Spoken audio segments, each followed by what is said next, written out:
চলছে পৌষ পার্বণ। আজ আপনাদের জন্য করে দেখাবো পাটিসাপটা পিঠা। পাটিসাপটা পিঠা কয়েক রকমভাবে করা যায়।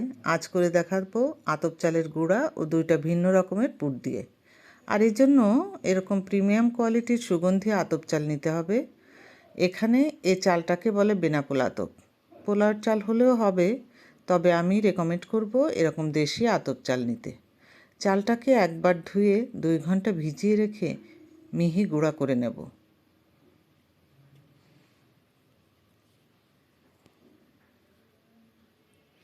প্রথমে আমি পিঠার পুরটা করে নেব।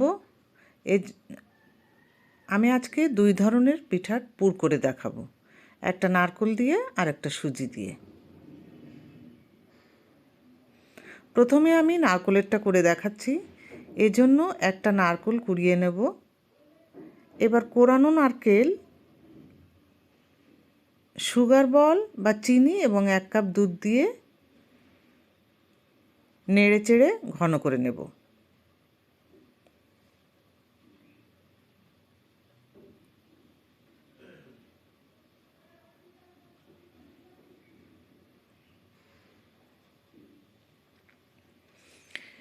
এই দুধটা আমার ফ্রিজে ছিল, তাই এমন ঘন দেখাচ্ছে এবং এই ক্রিমটা নিচে জমে গেছে।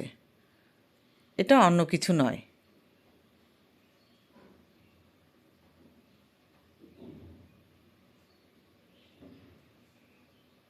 দুধটা শুকিয়ে এলে এবং ঘন হয়ে এলে আমি ওর মধ্যে দিয়ে দেব 1 টেবিল চামচ ঘি।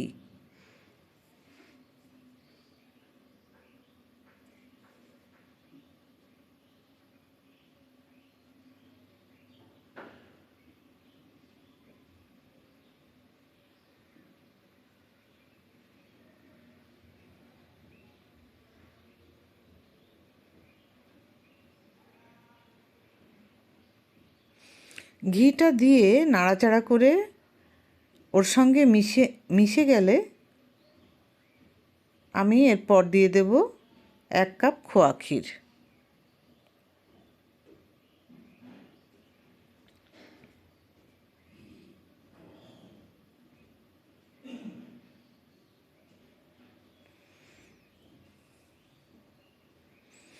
এবার নেড়েচেড়ে আমি সব কিছু মিলিয়ে নেব এবং মণ্ডটা কিছুটা হালুয়ার মতো হবে।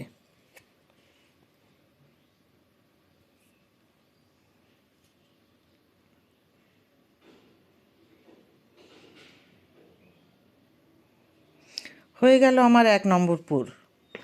এবার আমি করে দেখাবো সুজির পুরটা।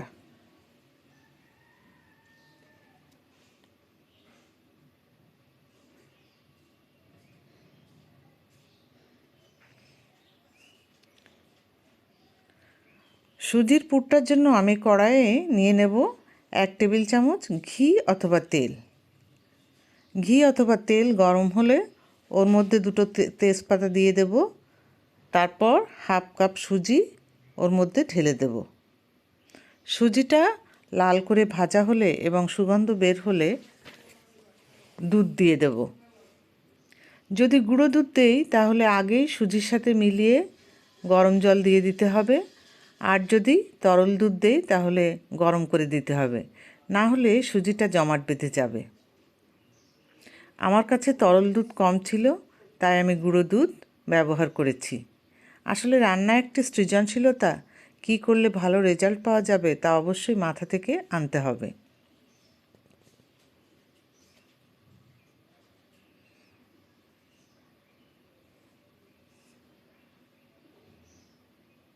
আমি যেহেতু প্রথমে তেল ব্যবহার করেছি, তাই আমি এবার 1 টেবিল চামচ ঘি সুজির সাথে মিলিয়ে দেব।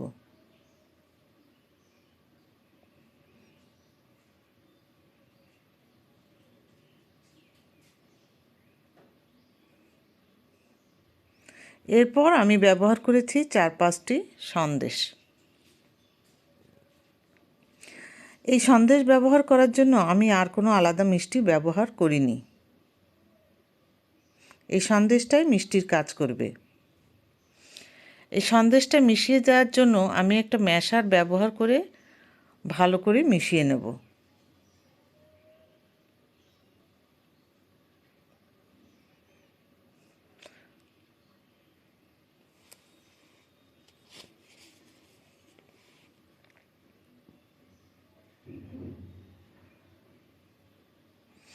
সব কিছু ভালোভাবে মিশে গেলে আমি হাত দিয়ে পুরের আকৃতিগুলো গড়ে নেব, তাতে পিঠা বানানোর সময় সহজ হবে।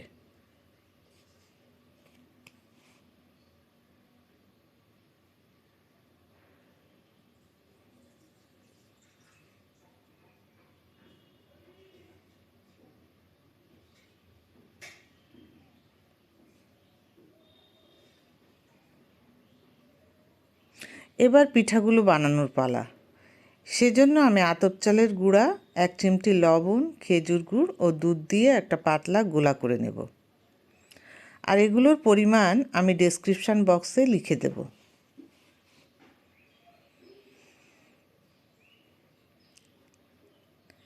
এখানে একটা ছোট্ট টিপস হলো, এই গোলাতে কিছুটা পরিমাণ ময়দা মিক্স করলে পিঠাটা বেশ নরম হবে। অনেকে আবার শুধু ময়দা দিয়ে করে, কিন্তু শুধু ময়দা দিয়ে করলে এত নরম হয় যে অনেকের কাছে সেটা ভালো নাও লাগতে পারে। এই যে আমি কিছু পরিমাণ ময়দা মিলিয়ে দিচ্ছি।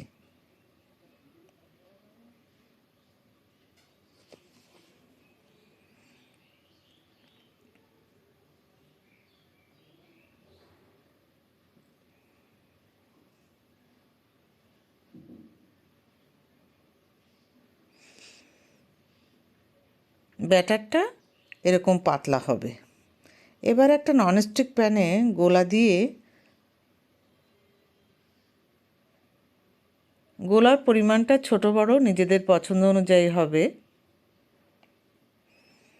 গোলাটা এইভাবে ঘুরিয়ে ঘুরিয়ে চারদিকে সমানভাবে ছড়িয়ে দিতে হবে।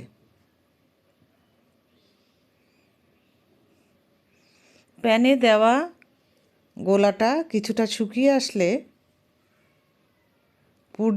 পুরের রোলটা দিয়ে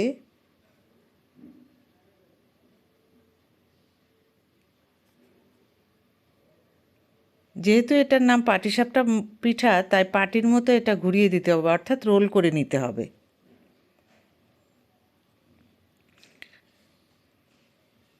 এই যে আমার একটা পিঠা হয়ে গেল।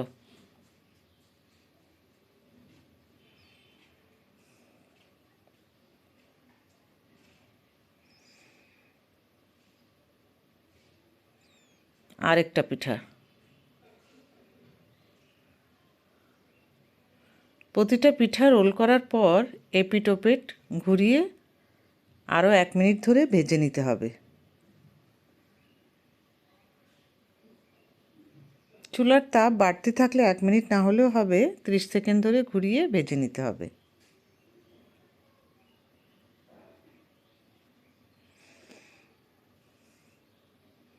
আরেকটা পিঠা করে দেখাই।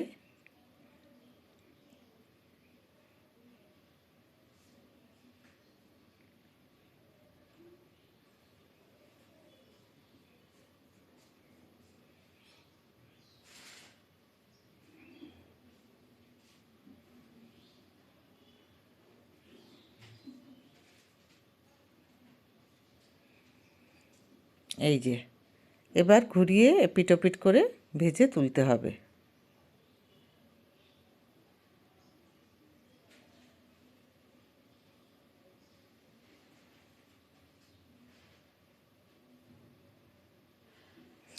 এভাবে সবকটি পিঠা করতে হবে। বাই দ্য ওয়ে, আমার ভিডিওটি যদি ভালো লাগে তাহলে সাবস্ক্রাইব করবেন এবং লাইক, শেয়ার ও কমেন্ট করে পাশে থাকবেন। দেখা হচ্ছে আগামী ভিডিওতে।